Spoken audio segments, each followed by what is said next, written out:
And I'll actually probably add this to the beginning of the video, just in case I don't. This is not something you should worry about right now if you're a complete beginner. And probably not something you should worry about until you master fixed targets. Because again, this takes a lot more work, not only to test, but to actually trade with dynamic targets instead of fixed targets. So ensure that you're ready for something like this before you start trying it. It's not like it's the best thing in the world. It's going to decrease the amount of trades you get because you're going to have a lot of break-even trades. It will, most of the time, increase your ROI because it's giving you a much better and almost unlimited up to a 3.5 RR reward to risk ratio. So let's dive into dynamic targets and how we can optimize for a different approach of taking targets that's more of a dynamic approach. Before we do, just like I've done with every lesson, there is no such thing as a best way to do this. I do this just so I don't have, hundreds of emails asking me, Steven, what's the best way to take targets? There's no such thing as a best way to take targets. As we looked at with fixed targets, you're always going to be sacrificing something to get a larger target. Most of the time, it's win rate and possibly your frequency of trades or number of trades. With dynamic targets, you're probably going to be able to get bigger targets and a bigger reward to risk ratio. But the problem is with dynamic targets, you have to be in front of your computer all the time. You need to be in front of your computer to see when a target meets your criteria for moving your stop to break even, and when it meets your criteria to exit your trade. So you're sacrificing time with dynamic targets, where with fixed targets, you don't have to be anywhere around your computer. You can have a limit order there and it can just hit your target. So you're always sacrificing things, and just because dynamic targets work well for one person doesn't mean they work well for everyone. Just because a 2-to-1 reward to risk ratio gives a better ROI doesn't mean somebody that needs a better win percentage is going to like it. Just keep an open mind throughout the optimization process. But what I want to do is show you how I physically use dynamic targets in my own trading. So as you can see here on the New Zealand dollar, what I want you to see actually is also the power that using dynamic targets can give you. And this is what I mean. This is the same 50 EMAP strategy that you've been learning. With this pair, this is an okay test for me. If I get a 53% chance to win with a 1-to-1, I don't expect much out of the strategy, but if I don't find any other pairs, then I can start to optimize it and I can find a way to make that profitable. It already is profitable with a 1-to-1 at 12%. Not terrible, not great. With a 1.2-to-1 at a 50% win rate, we get a 20% ROI. Not terrible, not great. With a 1.4-to-1, we get a 25% ROI. That's pretty good, but a 47% win rate with a 25% ROI, decent. Now, if you're optimizing for the best ROI possible, a dynamic target is likely going to be your best scenario. As you can see, with dynamic targets, we have 17 break-even trades, 53 losses, and 30 wins, and our wins equaled 69.3 R. Our average return, or average reward to risk ratio, was a 2.3. So this is using dynamic targets. Again, dynamic targets essentially are when you don't have a fixed target. You don't have a limit order sitting anywhere. You're waiting for price to get to a certain level or do something specific for you to take targets. And in this case, what we're doing on this pair, specifically on the New Zealand dollar, I was waiting for a 1.4-to-1 to be hit.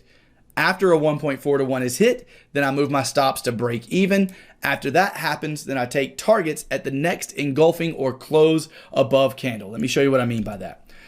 So, and I also normally do a max target because there's a lot of times that you may hit this maximum target at a 3.5, but you don't quite get an engulfing or close below candle to exit your trade. So you're sitting there with a 3.5-to-1 reward to risk ratio and you never get a reason to exit, and then that bitch goes all the way back down to break even, and that sucks. So with that being the case, I did do a max target of 3.5-to-1 in terms of my reward to risk. But let me show you what I mean whenever it comes to this type of trading. So with this type of trading, what I would do essentially right here on this trade, this is one of our 50 EMAP entries right here on this red candle.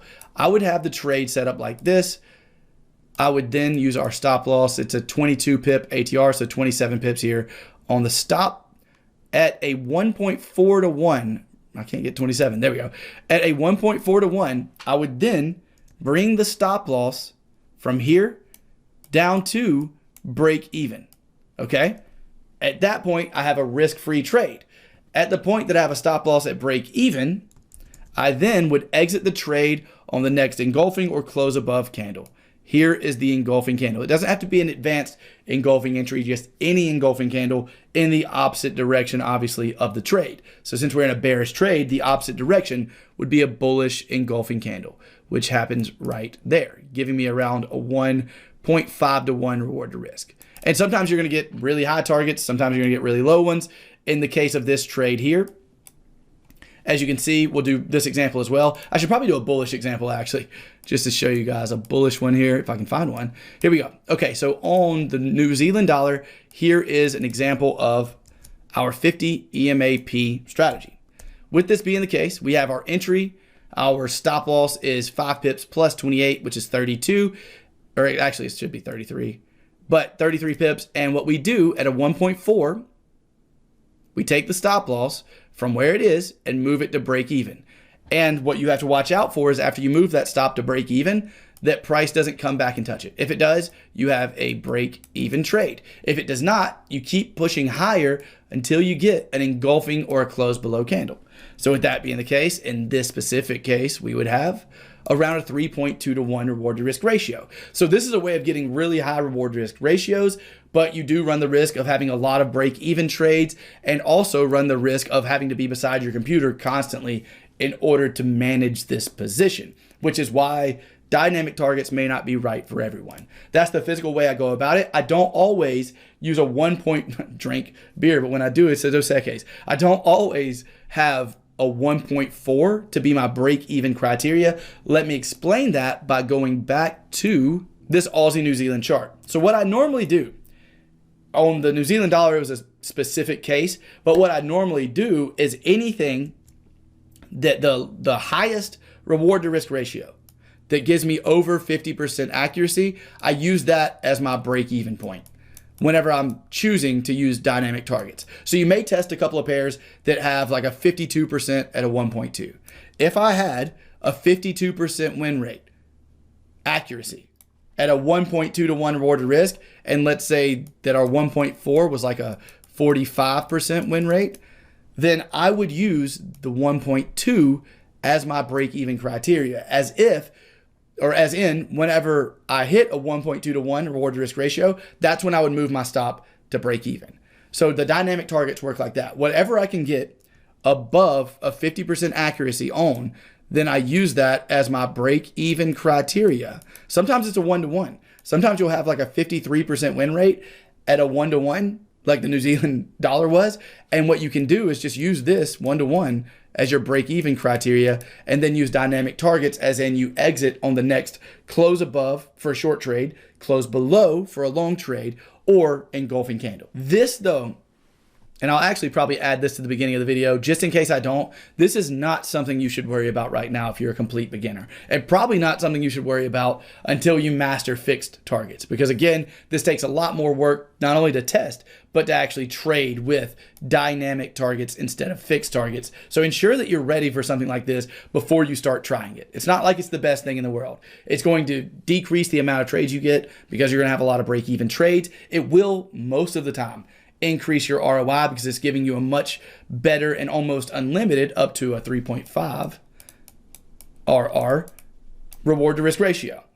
So that's something to keep in mind. Dynamic targets are something that I use if I'm going to be in front of my computer all the time. More recently, I've started using more fixed targets just because the freedom of time it gives me to do things like this. Honestly, I've been doing that mostly because of how much I've been working on course content for TTCFX University or Forex University, whatever it is that I called it. But this is how you physically test for dynamic targets. Again, don't use this if you're a complete beginner. Don't use this if you don't have time to be in front of your computer. It can get you into a mess if you don't know what you're doing. So be sure you're experienced enough and capable to use this. I also use multiple targets. That's something that we will get into. And I don't currently that's something I use whenever I have a ton of free time.